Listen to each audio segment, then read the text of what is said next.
An MSNBC panel had a bizarre meltdown over South African asylum seekers who were welcomed into the United States today. Deeply and morally wrong-headed and repulsive.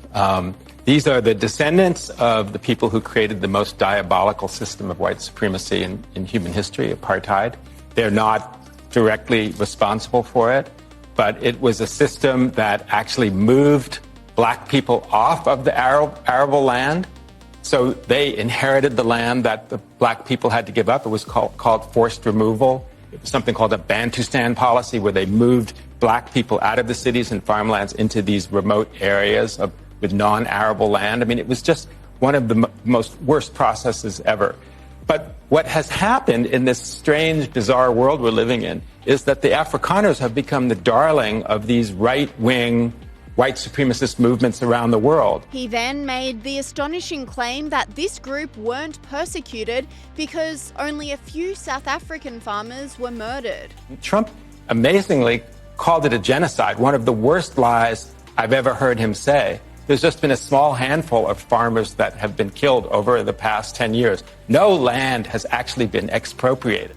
Online commentators were in disbelief over the exchange, with this person saying, "It's only supremacy when it's white people and not supremacy when your country is being invaded via the southern border." And whilst MSNBC was melting down over the new citizens, the South African asylum seekers were enjoying their welcome to the US, waving flags and looking very proud and grateful to be safe from persecution.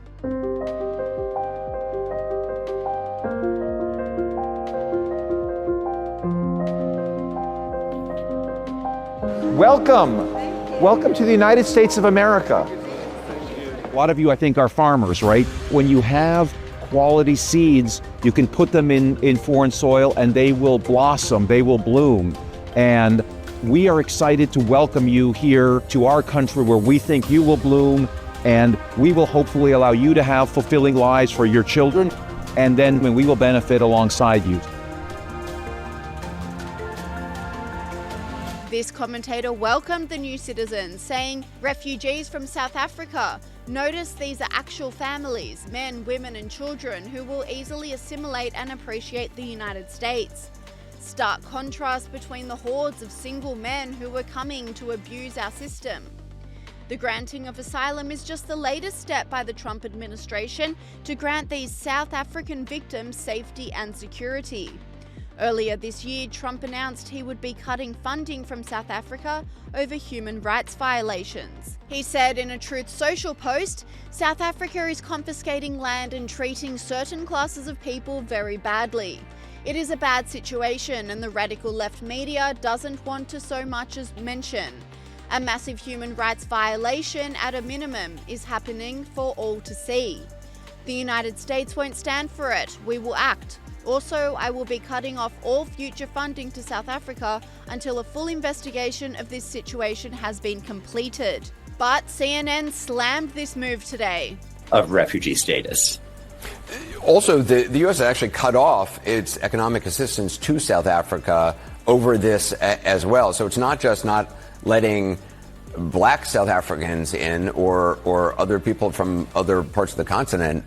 There's now a cutoff of aid for HIV medication. I think South Africa gets about 17% of their of the money that they use for HIV treatment in South Africa comes from the U.S.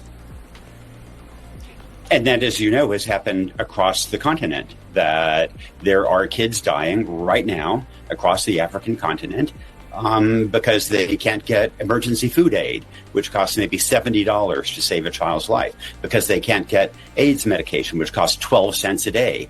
We can't afford that, but we were willing, America was, to provide a plane to bring 49 Afrikaners, white privileged Afrikaners, to the United States and give them expedited refugee status, when meanwhile there are 12,000 other people who have already been approved and gone through a multi-year screening. This commentator backed the move to give this group of South Africans asylum, saying they are genuine asylum seekers, despite what the media says.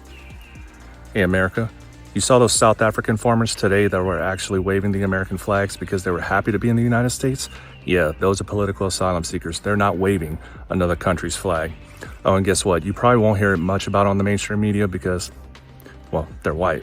And whilst the group of refugees were welcomed into America with open arms, their own leader, South African President Cyril Ramaphosa, maintains they do not fit the description of asylum seekers and that Trump has the story of what's going on in South Africa all wrong. Own concern because those people who are being enticed to go to the United States do not fit the definition of a refugee. A refugee is someone who has to leave their country out of fear of political persecution, religious persecution, or economic persecution. And that's what the United States says they're undergoing in South Africa. That's why they've opened the door for them. Yes, and they don't fit that bill. They don't fit that description.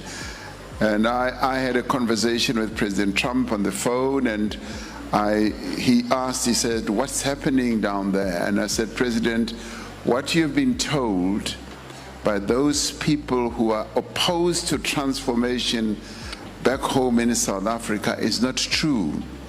And I added to him, I said, we were well taught by Nelson Mandela and other iconic leaders like Oliver Tambo on how to continue to build a united nation out of the diverse groupings that we have in South Africa.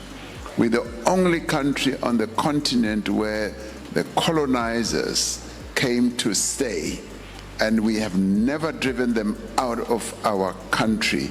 So they are staying, and they're making great progress. It's a fringe grouping that does not have a lot of support, that is anti-transformation and anti-change, that would actually prefer to see South Africa going back to apartheid type of policies. And I said to him, I would never do that. I learned at the feet of Nelson Mandela, and we intend to proceed with the implementation of our constitutional architecture.